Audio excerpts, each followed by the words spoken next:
Okay, so let's start the presentation. So first I will start with little bit of my introduction, and so I am a software engineer, and I am working with Microsoft from last 3 years. So that was my profession, and I also have some hobbies that keep me alive. That are hiking, mountaineering, landscape photography, and adventure filmmaker, and I'm also a YouTuber. So all these hobbies are linked together, and it you won't believe this, but it all happens on all start from a single event that happened in my first trip in 2014, when I was visiting the northern areas of Pakistan, and I done my first hike. So it was a 2-hour hike, and at the end of the hike I wasn't that much fit at that time. So I was at the end of the hike after 2 hours. I was out of breath. My body was all in sweat. But at the end of the hike, I know one thing, that this is the thing that I want to do more. So that is the starting point for my journey. And then I start hiking into the remote valleys of Pakistan. And when I start going into the remote and wild places, I got the urge to start the photography, capture that beautiful landscape. So then I buy my first DSLR and start creating the landscapes from that. And with the passage of time, I started developing my thrill, and I move into the mountaineering, so which is a more thrilling part than the hiking. So when I go into that part, I see that this thing have lot of things that I can tell to people. So it is the thing that have lot of stories inside, and I want to tell those stories. So I started to explore the video part of the things. I started to learn the things from the YouTube and the tutorial and the stuff. So I come across the adventure filmmaking, and I also publish my work onto the YouTube as a documentary that I will refer in the end of this presentation. Okay, so the hobbies that I have right now is lot to do with my country where I live. So I live in Pakistan, and with perspective of landscapes, I think Pakistan is the most diverse country that we have on our planet. I will give you the example for that. Like on the one border, we have the K2, which is the second highest point on our planet. Its top is the second highest point on our planet. And on the other border, we have the Gwadar port, which is the deepest deep sea port in the world, and that is merely on the portion of 1100 miles. So in between these 2 points, there is a lot to explore, from the golden sand beaches to the mud volcanoes and the Princes of Hope into the Hingol National Park. And then we have the ruins of the Indus Valley civilizations. It is a civilization that is known to be the oldest civilization that beings have. And we have the plains of Punjab with all the rich green pastures and the colorful Punjabi cultures that you can enjoy in the Punjab. And above all that, when the people visit Pakistan, they did they just not remember all this landscape and the beauty in the land. They talk about the hospitality of the people that Pakistani people have. They talk about the hearts of the people. They especially talk about the people who live in the mountain. So what I say is that it is the beauty inside of those people that is blossom outside of these valleys, and they are so beautiful and lush green. So that was the intro of the place where I live, and I feel very lucky to live in such country. Okay, but today we have the discussion for today is the mountain and mountains of Pakistan especially. So I will give you the piece of information that there are the three greatest mountain ranges on our planet, and all these mountain ranges are known for their gigantic peaks and mountains that can nowhere witness on our planet. And these are the Karakoram range, Himalayan range, and Hindu Kush range. And you will be surprised to know that Pakistan has all of these mountain ranges, and the subsequent part of these mountain ranges are inside of Pakistan. As you can see in the picture number one, we have the Himalayan range, Karakoram range, Hindu Kush range, and the Pamir range, which is a sub range of the Karakoram range. Okay, then on our planet we have the 14 8,000 meter peaks, and Pakistan have the five of them. So we have the 107 7,000 meter peaks in our mountain ranges, and you won't believe it, but 6,000 we haven't count them yet in our country because they are so many that we haven't been able to statistically count them yet. And to put the thing in perspective for all those people who don't have the information about the mountains, the highest mountain of Europe is Mount Elbrus, and its height is 5,642 meters. Okay, then Mechechush is 7,040 meter high mountain, and it is the highest virgin peak on our planet right now, which is accessible, and it is also in Pakistan. So the point is that there is a lot of mountains that we have. Most of them, 90% of them, are unexplored, and underneath underneath of these wild mountains there are the green valleys and the beautiful posture that you can explore. And you will be surprised to know that all of these valleys are except through all of these valleys are totally unexplored from the mainstream tourism. So there is a lot to explore in Pakistan. Okay, now let's start the story of the Falak Sar. Okay, so the mountain that I have climbed, its name is Falak Sar. There is a two word, Falak and Sar. Falak means the sky and Sar means the top point. So so it means that something top in the sky.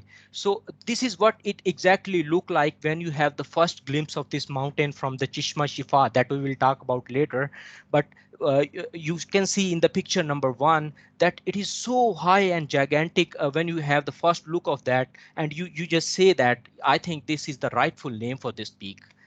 And its height is 59118 meter, and it is located in Swat Valley of Pakistan. Swat is also known as the Switzerland of Pakistan due to its most beautiful and lush green valleys.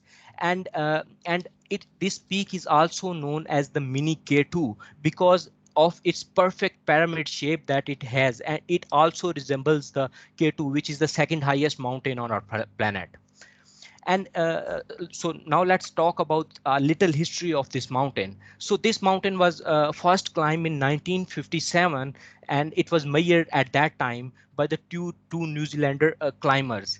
And later it was climbed by a German and Japanese team in 1966 and 1978. And you will be surprised to know that that's the all history that we have for this mountain.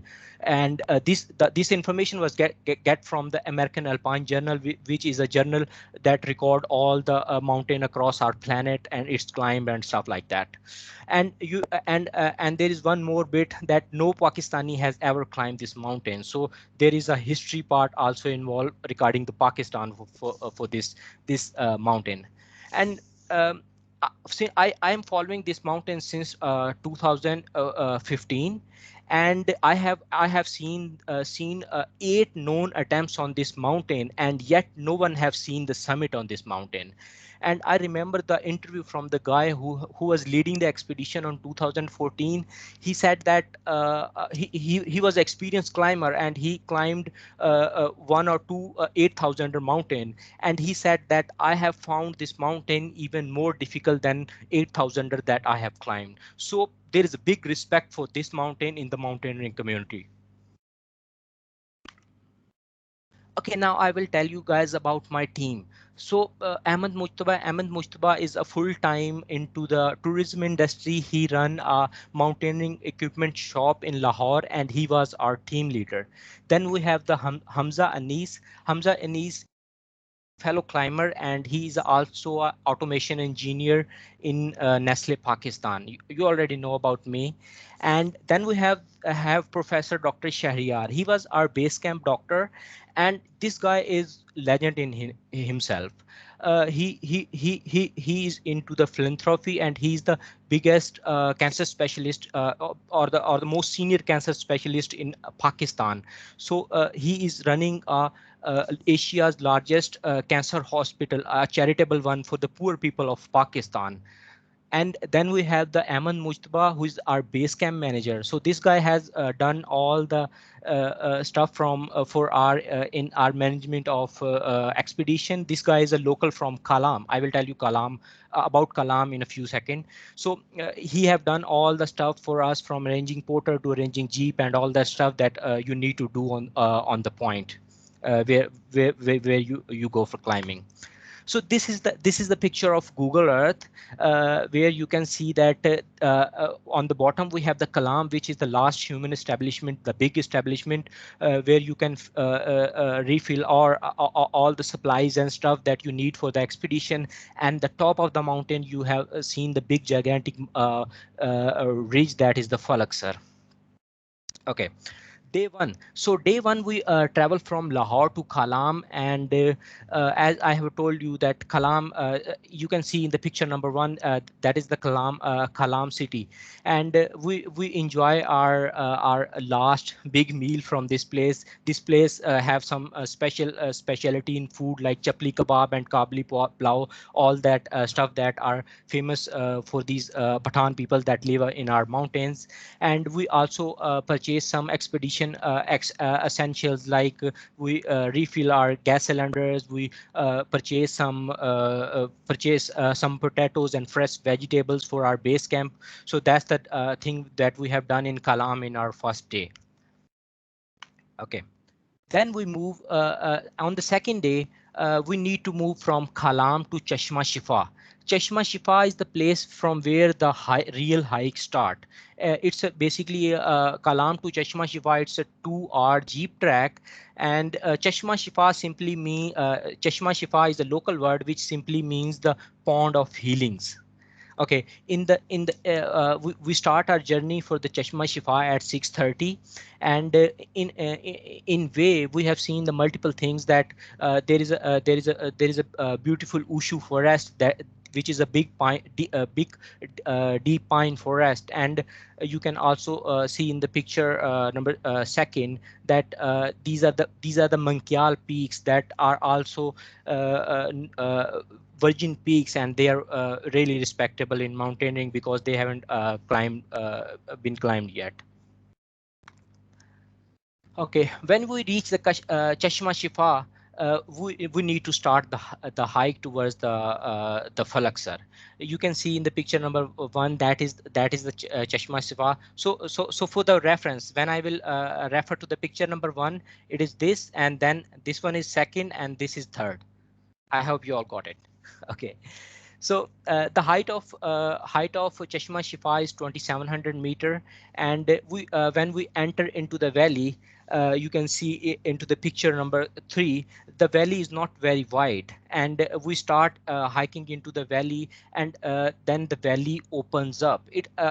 When we go inside, it's a beautiful valley, and on the right side there is a stream coming up, and the Falaks are always stay at front of you. So what I mean to say is that you always know your target whenever you're going towards the Falaks. The target is in front of you. So on first day we did the 7-hour track. We cannot do more than 500 to 1,000 meter per day. That's the rule of acclimatization. What acclimatization is, that when we are moving into the mountain from the plain places, we need to our bodies need to adjust according to the climate. So if you break that rule, you can have the certain kind of diseases that you can get from the high altitude sickness and something like that, that can even kill you. So that's the key rules that you need to follow, that you need to cover a certain number of meters per day. And one amazing thing that we have seen into this valley was the paper bridge tree line. So what in mountain normally happens that the tree line ends up at 2800 to 3200 meters, and there is no tree above that. But in this particular valley, we have seen a tree line above 3500 meters. So we were surprised to see that when upon investigation we have seen that all these tree lines are the paper bridge trees, and these trees are being used by all these locals for the different purposes. So this is the picture of the skin of that particular tree, and this skin is being used by the old time for writing, and local people use this for fire starters, and they also wrap their cheese into this skin. So it is a very useful tree for these local guys. And you can see in the background there is a tree line of a paper bridge. Okay, this was our camp one site for sorry, not the camp one. So this was our day two camp. You can see the waterfall in a background. So it was a very beautiful place. Okay, on the day three, our aim was to reach the base camp. So from the place we have started, it is almost 600 meter above that place.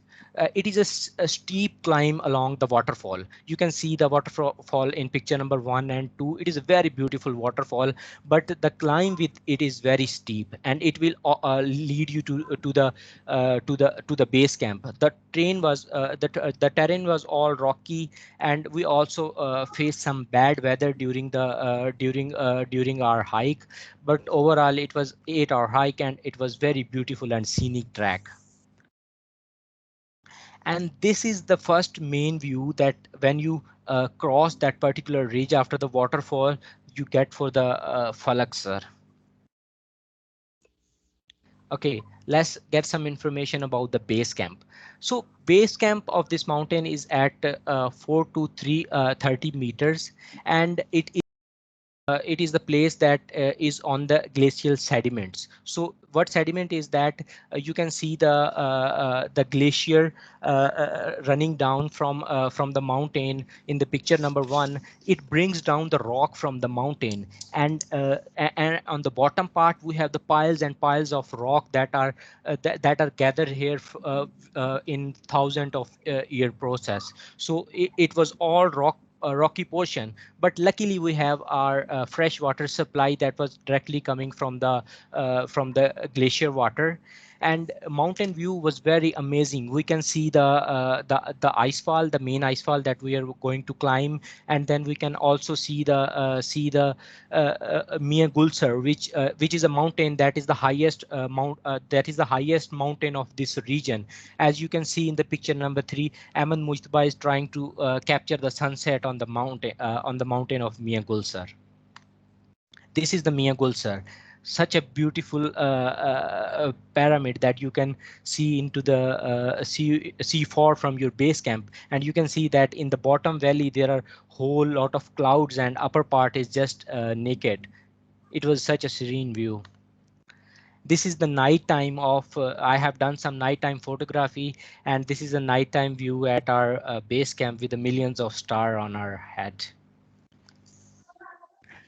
Okay, on the day 5, our aim was to establish the advanced base camp, and we leave the camp at 6 a.m. So in mountaineering, what we do is that we do all our climbing in the early part of the day, because the problem is that when the sun came up and environment started to heating up, the snow started to melt, and there is a danger of rock fall and avalanches. So morning time is the suitable time for do all the climbing.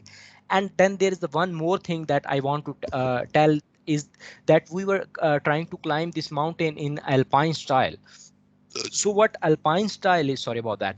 So what alpine style is that in traditional mountaineering, what people does, for example, on the Everest, they go, they hire the high altitude porters, they set up the rope for them, they bring all the camps to camps for them, they do all the stuff for them, the clients, and then a person will go, they will run on that particular rope, and they will end up on the summit without even carrying his water. Even the cylinder will be carried by that high altitude porter. So that is the traditional way of climbing. But in alpine style, we don't do that. In alpine style, what we do is that we carry all our stuff. We are on our own. We don't have the help. So we are only three people. The climbers that were going up to the mountain. We were doing all the technical stuff. We were carrying our food, and we were carrying our equipment and all that thing. And you won't believe that each of us was carrying from 20 to 25 kg weight on our backs. And okay, so when we so the aim for the day one was that we are going to clear the bamboo ice fall. What bamboo ice fall is, that you can see in the picture number 2, that is the ice fall that is coming from the main ridge of the mountain. So it is almost a 800-meter ice fall full of crevices, and it is a whole ice. You need a crampon and all the technical stuff to cope with this giant, and we name it as a bamboo ice fall. Okay, we in day 5 we climb to the to 4700 meters, and we build a camp at just edge of that particular point. You can see this is our camp, and it is this is a drone shot, and it is not very clear, but we are on the edge, so we have to be very careful outside of camp. We need our crampon outside of camp, because if we slip from this point, we will go all the way down to the place from where this glacier start. Camp 1.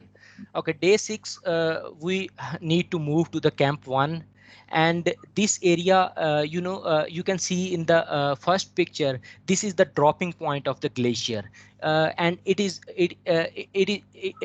and the dropping point of glacier is already is always a very crevassed area, because of the dropping point. The when the glacier bend, it just break all the ribs and all the things inside of glacier, and it opens the big crevice inside of that glacier. So at this point we have two options.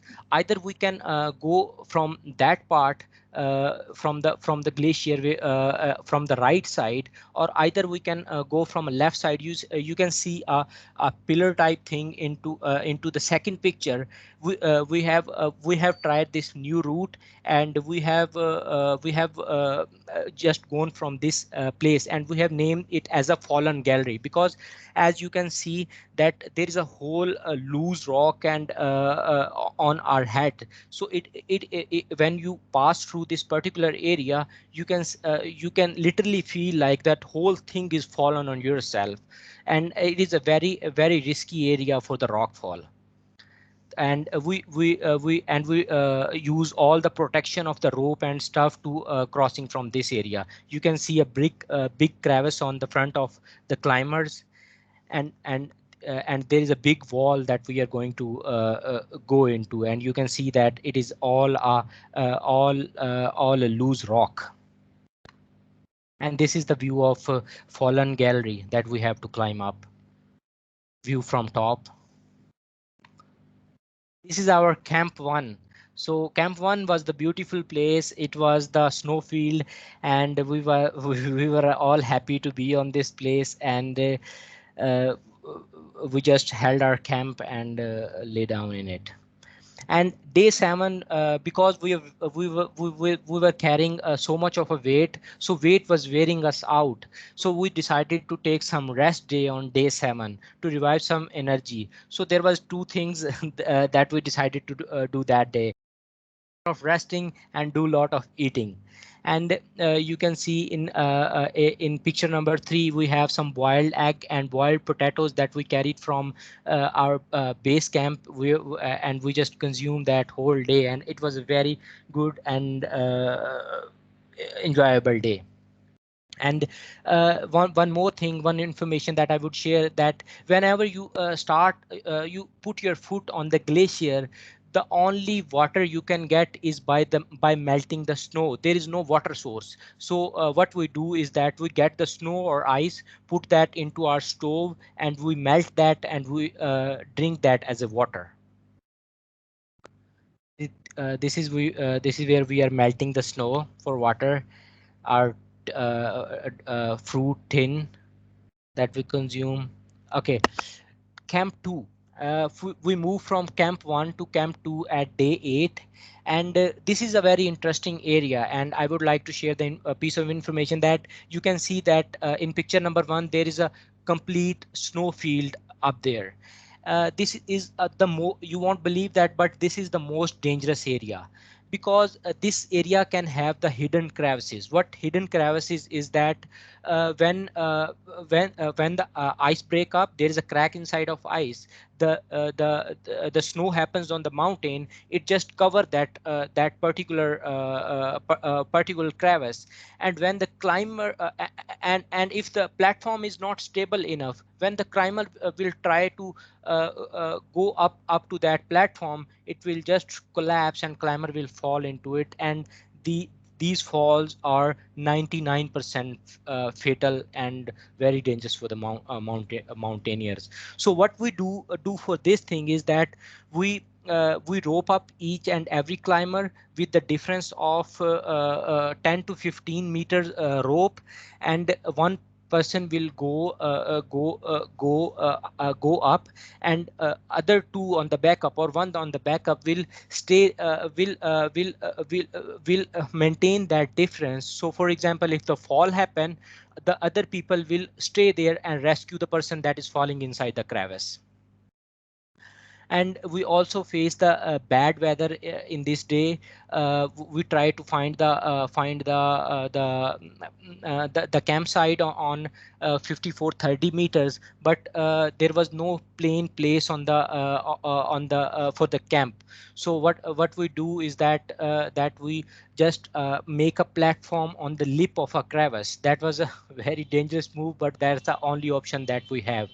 You see, this is a place where we are trying to find the place for the camp, and this is the crevice. This is a big crevice, and we are just standing at the lip of that crevice and trying to build the platform for our camp. This is a very interesting picture. So Hamza Anis decided to fly its drone at this place, and what it happens that there was so cold outside that the plane decided to crash on the back ridge of on the back ridge of our camp. So Aman Mujtaba is going to rescue the drone. So that is that picture. Okay, the summit day, and at the day 9, we decides that this is the summit day, and we will inshallah do the summit. Okay, so on the summit day, there are the certain things that we carry, and summit day is considered as to be the most difficult days among the climbing days, because you start at a certain point, you go up to the top, and you go back again to that point.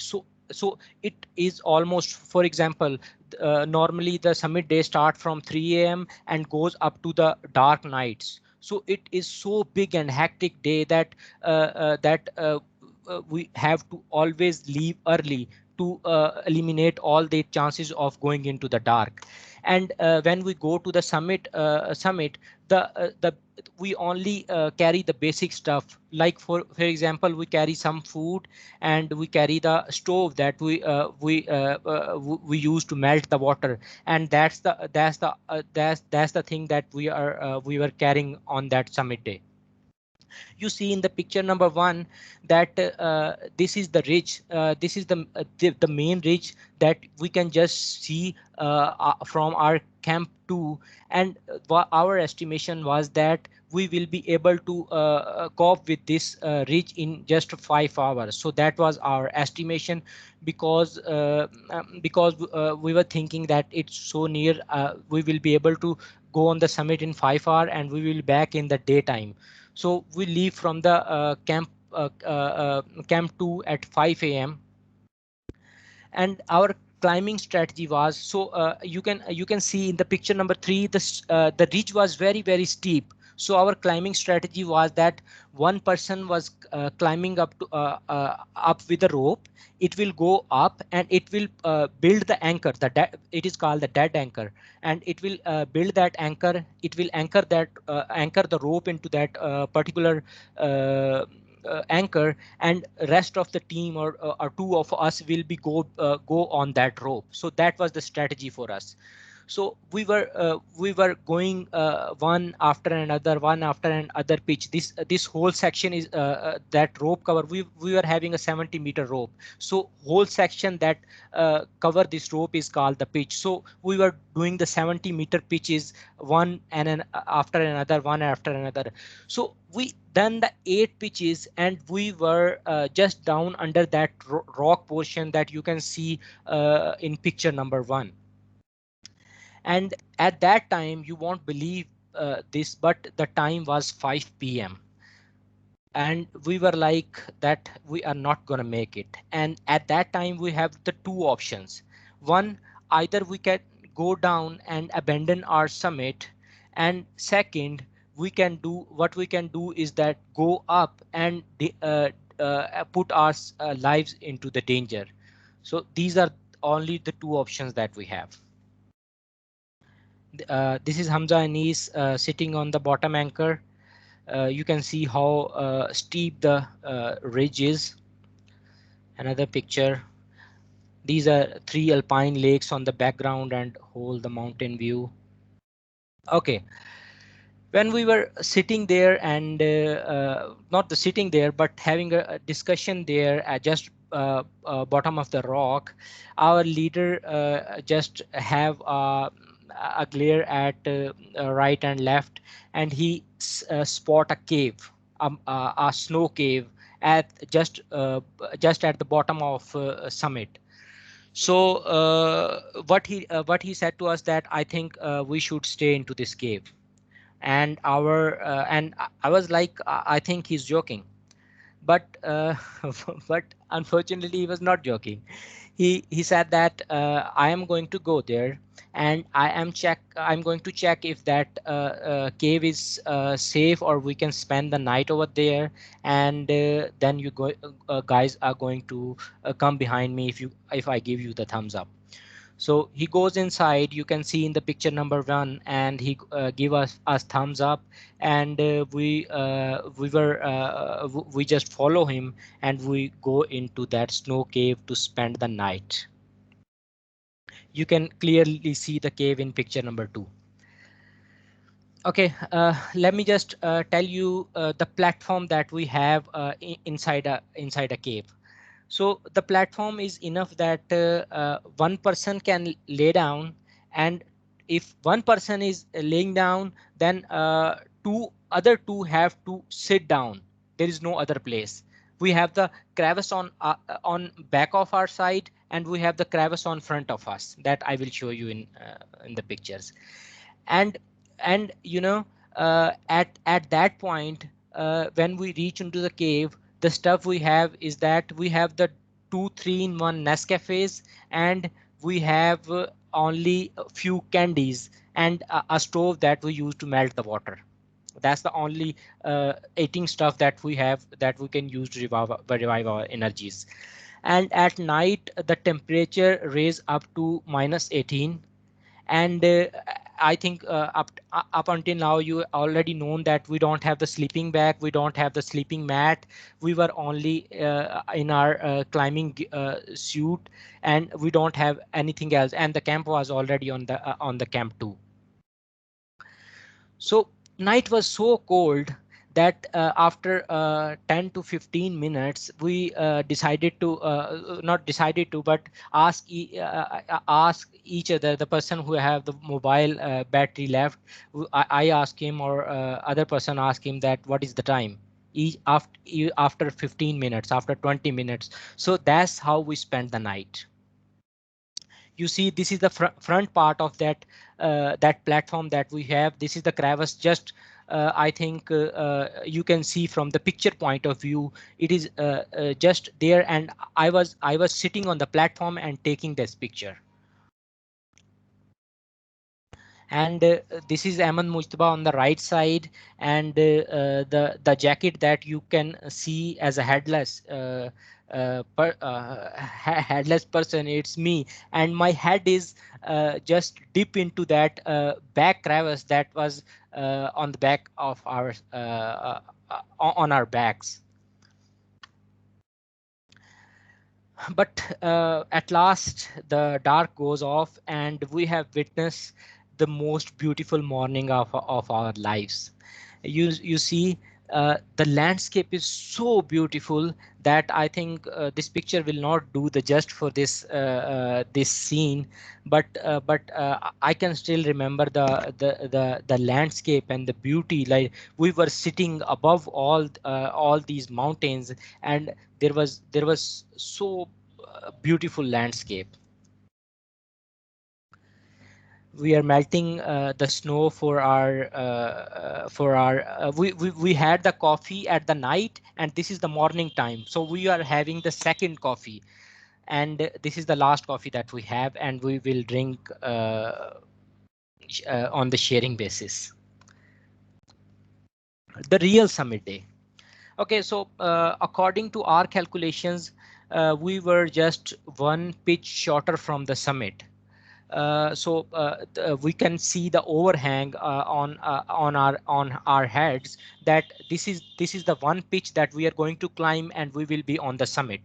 So we said, okay, let's take it easy, and we are going to stay here until the sun comes up. So we started our climbing at 9, and when we climbed that first pitch, the first pitch was so overhang that our leader Amin Mujtaba tried to lead that pitch. He goes up and he come back because the pitch was so overhang that he wasn't able to cross through that pitch. So after that, the Hamza Anis goes and he tries his luck. So thankfully he crossed that overhang ledge, and he was able to make it up to the up from that ledge. And when we go up to that ledge, we have come to know that we still need to climb at least 2 to 3 pitches to go on the summit. As you can see in the picture number 2, it is the picture, I think, almost from the summit, that we are on that overhang area. In the picture 1, I am coming on top of that overhang area, and on picture 2 you can see that it is again started to go towards the summit from the overhang area. So it was 2 to 3 pitches that we need to cop still to reach the summit. And we haven't had the food properly, we haven't sleep properly. So the thing that happened to us was that we reached the summit at 4:45 p.m. We was that slow. So when we reached the summit, we celebrated there, and it was total 4 pitches that we climb up to the summit, and we celebrated there. And this is the picture for some celebrations, and Aman Mujtba is trying to do some vlog and the top of the mountain. We also had the mobile reception on the top, so we had a call with our family members. Aman Mujtaba is trying to lit up his cigarette at the top of the mountain, but he failed because the air was so thin that he wasn't able to lit up the cigarette. Okay, but the story hasn't finished yet. There is still more to it. We started to we stay at the summit for almost 15 minutes for the celebration, and then we have the we know that we need to climb down as fast as we can to save the daylight, and that overhang portion was so important and so on head of us, on our heads, that we need to climb it down because it is so dangerous portion that we need to cross that, and in the daylight. So we started to climb down, and the moment we were on the same point where we took the decision to go into the cave, uh, there was almost a dark night, and the decision was that we should go back into the cave again. So this time we were all tired up. There was no water that we have, and the we gather that last ounce of energy to get into that cave. And when we get into that cave, our body was like just almost shutting down. So I still remember the feeling, that feeling that I have inside of mouth. There was no saliva, and when I was trying to rub my tongue against my mouth, it was like I was rubbing that tongue against the sandpaper. So I still have that experience in my mind. But luckily, the thing was that yeah, one more thing. So when we go there, we try to make some water with the fire that we have. So we make almost a liter of water, and that was the end of fire. So fire end up, food ends up. That's the everything that we have ends up there. But luckily, that night was very not very hectic for us. So we sleep at that night, and our body revive from our reserve resources that we have inside our body, and we was able to we were pretty fresh at the next morning, even in the snow cave. So at day 10, we started to climb down, and climbing down is pretty easy as compared to the climbing up. You don't need much energy to climb down, and we have the happiness of that summit that we have. So so our bodies were performing well. So we reach back at camp 2, and you know what we do when we reach the camp 2? We make the water, and we sleep. Then after 4 or 5 hours, a person wake up, he make the water, give to the other people, and then he sleeps again. This is what we have done for next 24 hours. And then things started to normalize, and we go back to the base camp, and we were pretty happy at reaching at the base camp. Okay, so the video, I think I can also play this video into the browser, but it will be good if you can watch in. It will be a better experience if you guys can watch in full 1080 into your own screen. So I am going to share this link, and you guys can just click on the link and watch the 3-minute reel of this whole climbing. And I'm also going to watch it.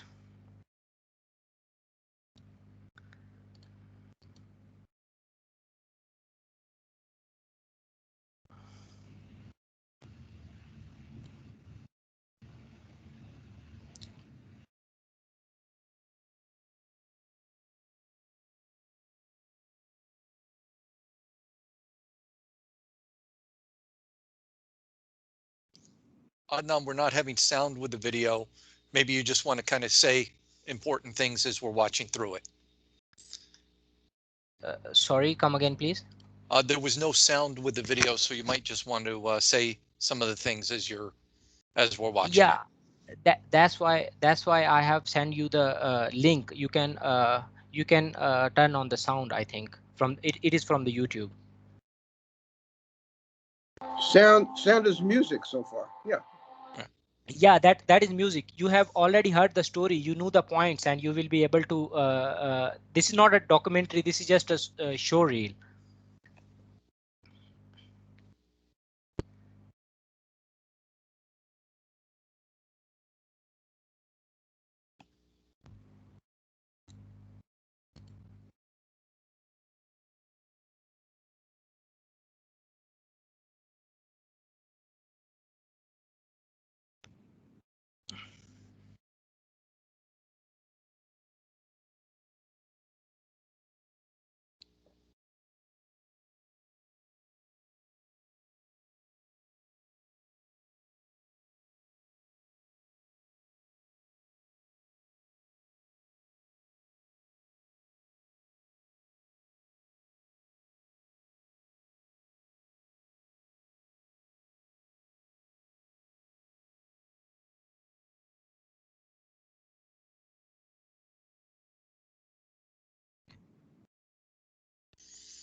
Fantastic.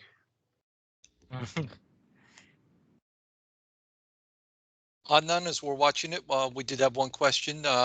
You must have carried a couple of batteries with you to shoot the pictures and videos. How many batteries were you carrying? And you could keep the video playing. Okay, sure. Okay, I I need to mute this one to answer your questions. So what I have is that I have a solar panel with me that was working pretty fine for me, and then I have some USB type charging for my cameras. I have multiple 3 to 4 batteries to do all that stuff. So I have all the backups. So it was worth the extra weight of carrying a battery to be able to relive it. Yeah, but How long actually I did had. you? Oh, sorry. Go ahead.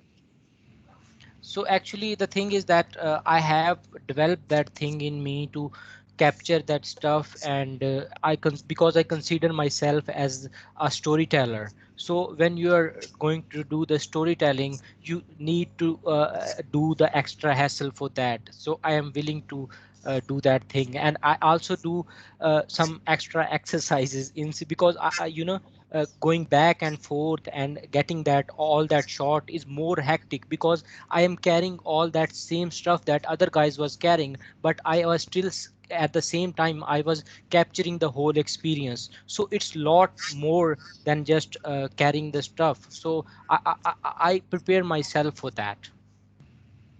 Great. This is good story, you know. Definitely, you have a How storyteller. long did you train for it? Actually, I do the boxing when I live in Lahore. So it is a plain area, as you know. Lahore is a plain area, so I don't have an option to acclimatize for the mountains. So what I do is that I do a regularly boxing. So boxing is a very athletically demanding sports. So what it do is that it prepare me for that mountains, and you won't believe that, but the biggest motivation that I have to do the boxing is to go to the mountains. Great, good. So we are top of three, almost 2 hours. This is a great story. We really enjoy listening to you, and we learned so much about this mountain, as well as all of the peaks and the difficulties you guys had during this journey. So thanks for sharing. Before we close out, is there anyone closing remarks from leadership team? Yeah, Ron? let me say a few words first. This was fantastic, Adnan. Even living it with you, I was scared the whole way.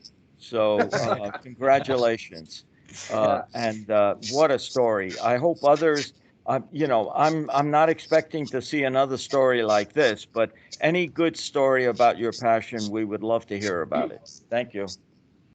Thank you, Ed. Thank you. And John, I mean, just fun, John. We heard that guy was trying to light the smoke. I was surprised. I would love to read a book about it. I'm reading a book right now, Wild Trees, about climbing redwood trees. But climbing mountains, adventure stories. That I love it. You should write the book about this journey. If you have a time. That's a great journey. Ed, you have any? I would say it was totally fascinating. If I ever had to do that, I would pick the Alpine way, right? That's where they carry you and give you a little ride and warm you up and give you a gourmet meal, right? John, do you have any questions? Did you receive any questions from people? I have a whole bunch of questions. We are out of time. I wanted to ask about, did you notice, recession of the glaciers due to climate change? Is this an area for snow leopards? I know Pakistan's famous for snow leopards, so I was curious about that.